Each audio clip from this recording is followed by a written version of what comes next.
In this video, I'm going to go over project defaults and the MPC Live. Check it out. What's up everybody, my name is Matthew Stratton with MatthewCreating.com, and on this channel, I do setup videos, tutorials, and overviews to help you create music. Welcome back to the series. So in the previous videos, we went ahead and created a project in the MPC Live. We saved it on there. In this video, I want to kind of go over the project defaults because I think it's really important to understand what a project is.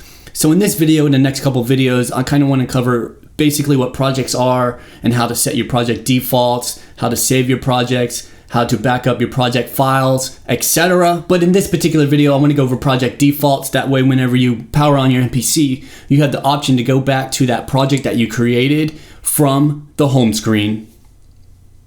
So when you first get your MPC, when you power it on, you're going to get a screen like this. All right, so this screen is fine and dandy when you first get your MPC and you're learning how everything works. But once you start creating projects, you're not going to really want to have access to all these options. You're going to want to have access to your projects. And you can see down here, there's nothing that says recent projects or anything like that. It's just all the demos.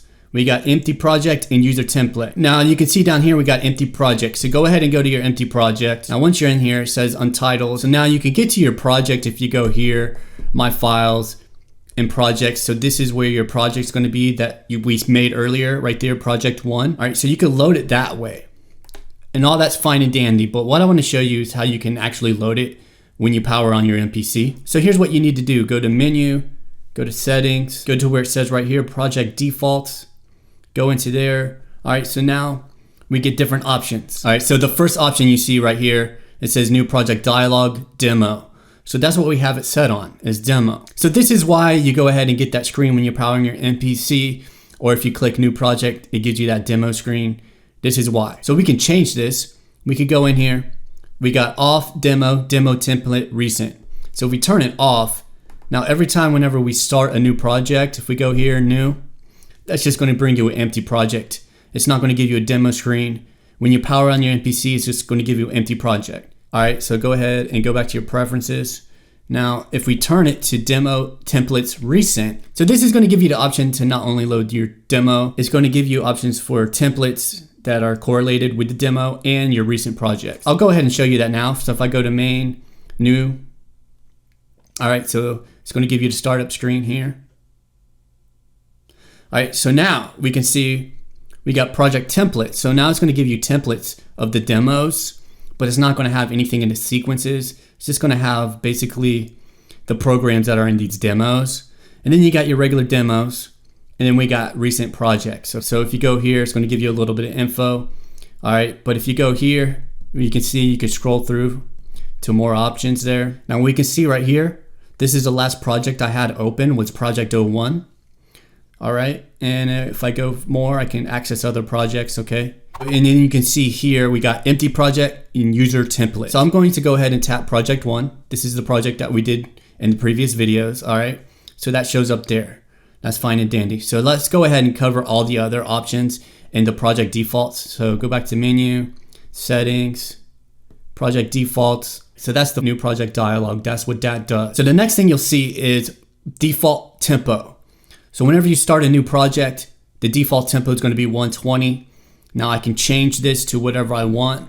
I can make it 100, for example. And that way, whenever I start a new project, the default tempo is going to be 100 BPM. And I can tap in there and make it whatever I want. Say if I want it 105, 55, I can make it that, whatever I want. So the next section here, we got default master tempo. So whenever I click that, whenever I start a new project, the new sequence is going to be linked to the master tempo, and the master tempo is going to be the project tempo, which is 100. And if you go to the main here, so basically right here, it was set to sequence.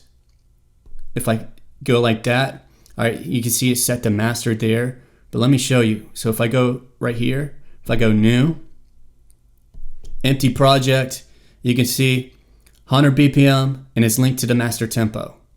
So now every time I do a new sequence, it's going to be linked to that master tempo. If I take it off, it's off. You see what I'm saying?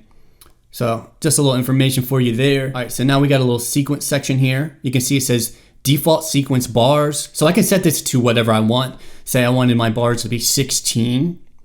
So every time that I load up a sequence at 16 bars, I can set it right there. And that correlates to this option right there. You can see it says bars 4.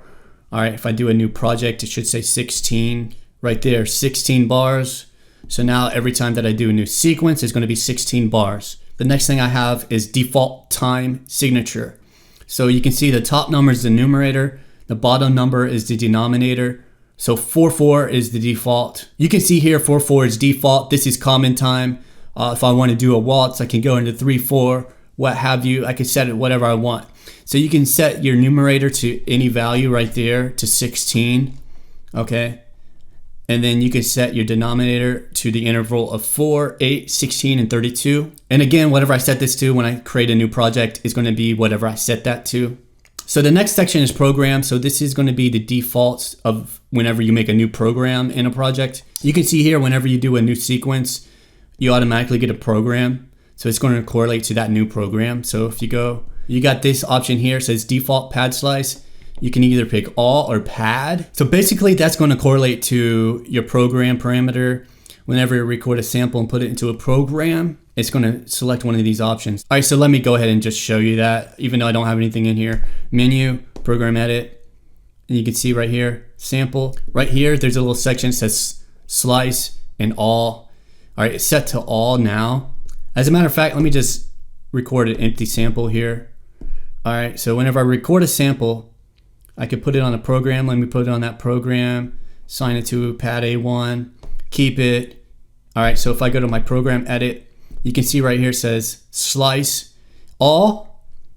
All right, so that's what is default on now. Or I could go over to pad. All right, so that's what that correlates to. So let's go back to the settings. Default pad slice all or pad. All right, now this next section is default drum kit key group filter, which is a default low pass 2-pole. Now you can set this to whatever you want. All right, that's just the default one that's in there. So whenever you go to your program, let's go back to that program. Now whenever you go over here, you can see filter. The filter type is low pass 2-pole. That's indicated by low 2 right there. So that's what that correlates to. And then the last thing that we got here is default plugin synth. With the 2.3 update, we have the option to set a default plugin synth and standalone. So that's what this correlates to. So I have it on none. You could click baseline, electric, or tube synth. If I want it to be baseline, I select it. This way, whenever I go back to the main, you can see right here, let me go to an empty track. If I go to a plugin, it's going to load up baseline.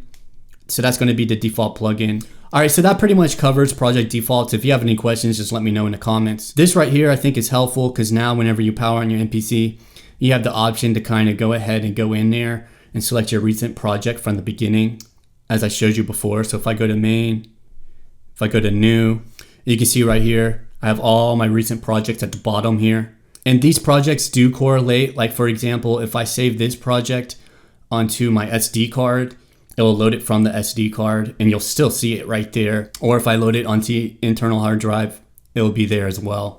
So there you have it. That's how you go ahead and edit your project defaults. This way you can go ahead and get that different menu whenever you power on your MPC Live or create a new project. This video is a part of a video series, so go ahead and click the card right there. That's going to take you over to the playlist so you can catch up on the previous videos. And don't forget to subscribe and click the bell icon so that way you can get updated whenever I come out with new videos. My name is Matthew. Continue to create, and I'll see you in the next video.